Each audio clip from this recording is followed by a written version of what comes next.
সবুজ বন্ধুদের স্বাগত জানিয়ে আজকে ভিডিও শুরু করছি।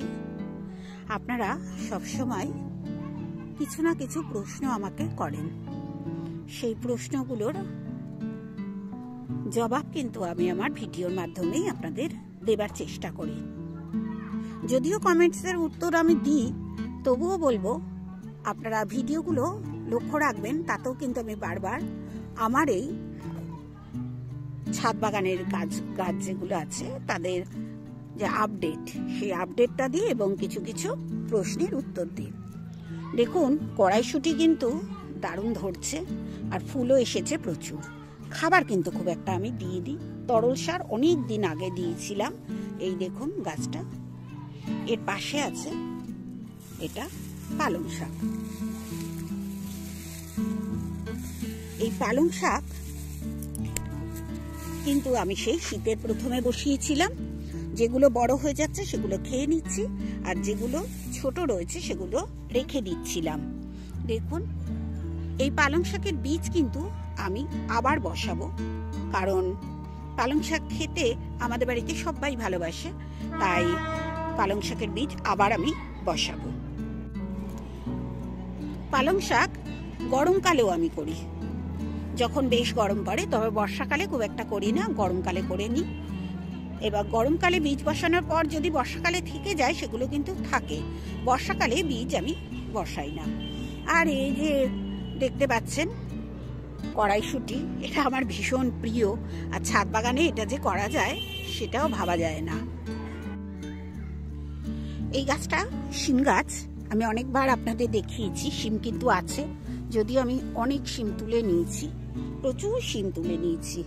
আর তারপরে একটা জিনিস লক্ষ্য করলাম, আপনারা জানেন কিনা জানি না, যে শিম ডালগুলো দিয়ে আমি পাড়ছিলাম তাতেই দেখছি আবার ফুল এসেছে। আমি অবাক হয়ে গেলাম। আমি কিন্তু এরকম অনেক ডাল কেটে ফেলেছি, শিম যখন পেরেছি তখনই এইরকম ডালগুলো কেটে ফেলেছি।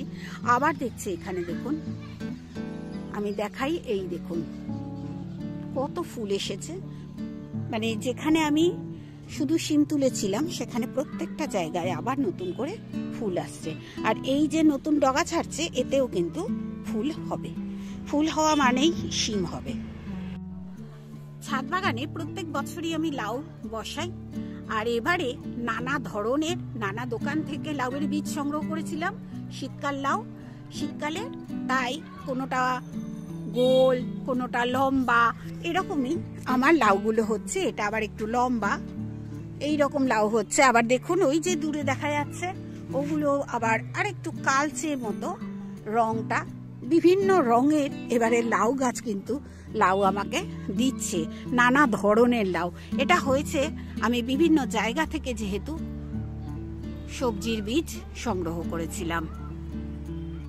ছাদ বাগানে এখন ভরপুর সবজি, আপনাদের বলেছি। এই দেখুন ব্রোকলি, ব্রোকলি কিন্তু আমরা খাচ্ছি, তা সত্ত্বেও ব্রোকলি দেখুন কত।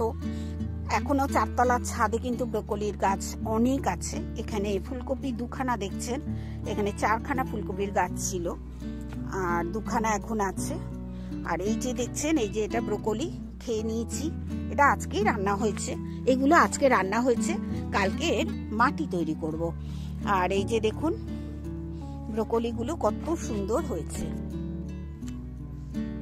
আজকে আমি যেটা করেছি সেটা হচ্ছে বেগুন গাছের বড় বড় পাতাগুলো সব কেটে ফেলেছি। কেটে ফেলতে তাহলে গাছের ভেতর রোদ্দুর আসবে। আজকে এই খাবারটা আমি দিয়েছি, বেশি দিন দিতে পারবো না। ভালো রোদ উঠে গেলে, মানে গরম পড়ে গেলে কিন্তু এইসব খাবার আমি আর ব্যবহার করব না, এগুলো তুলে নেব। আর দেখুন বেগুন, ভরা বেগুন আছে আমার গাছে। আর এই যে সাদা বেগুন, ওটাকেও কেটে ফেলেছি। শুধু কাটিনি ভাঙর বেগুনের গাছগুলো, দেখুন একদম বড় বড় পাতাগুলো সব কেটে দিয়েছি। তো তা এই ছোট ছোট যে ব্রাঞ্চ আসছে, এই ব্রাঞ্চগুলোই আবার আপনার ফুল আনবে। আমি দেখেছি যে ব্রাঞ্চ একদম নিচের ব্রাঞ্চেও ফুল আসে। দেখুন নিচের ব্রাঞ্চেও ফুল এসেছে। এটা কিন্তু নতুন ব্রাঞ্চ এসেছিল কিছুদিন আগে, তাতে কিন্তু ফুল এসেছে। তাই বলবো নিচের ব্রাঞ্চগুলো কাটার দরকার নেই, বরং বড় বড় পাতাগুলো যদি কেটে ফেলতে পারেন তাহলেই হবে, গাছ কিন্তু ভালো ফসল দেবে। দেখুন ভাঙর বেগুনের পাতা কিন্তু আমি কাটিনি, তার তলায় তো প্রচুর আমি পেঁয়াজের যে ঘরের যে খাবার পেঁয়াজ, সেই পেঁয়াজের গাছগুলো বসিয়ে দিয়েছিলাম, মানে পেঁয়াজগুলো বসিয়ে দিয়েছিলাম। তা সেই পেঁয়াজগুলো কিন্তু খুব সুন্দর হয়েছে, এই যে দেখুন হয়েছে। আজকে গাছে জলও দিইনি। আর দেখুন কোথা থেকে আবার দুটো বেগুনের চারা হয়েছে, এই দেখুন এগুলো কিন্তু বেগুনের চারা, এই একটা আর এই একটা নিজে নিজেই হয়েছে। কোথা থেকে বীজ পড়েছে তাও আমি জানি না। এইখানে কিন্তু আবার পেঁয়াজ দিয়েছিলাম, আবার এটাতেও দিয়েছি, পিছনের দিকে পড়ে গেছে পেঁয়াজ। আর এখানে এই দুটো ভাঙর বেগুন। এবার কিরকম বেগুন হয়, বেগুন হলে আপনাদের সঙ্গে শেয়ার করব। আর শশা গাছ তো দেখুন এখন বড় হচ্ছে। দুপুরবেলা তো এখন বেশ একটু গরম গরম থাকে, আর রাত্রিরে ঠান্ডা পড়ছে এখন।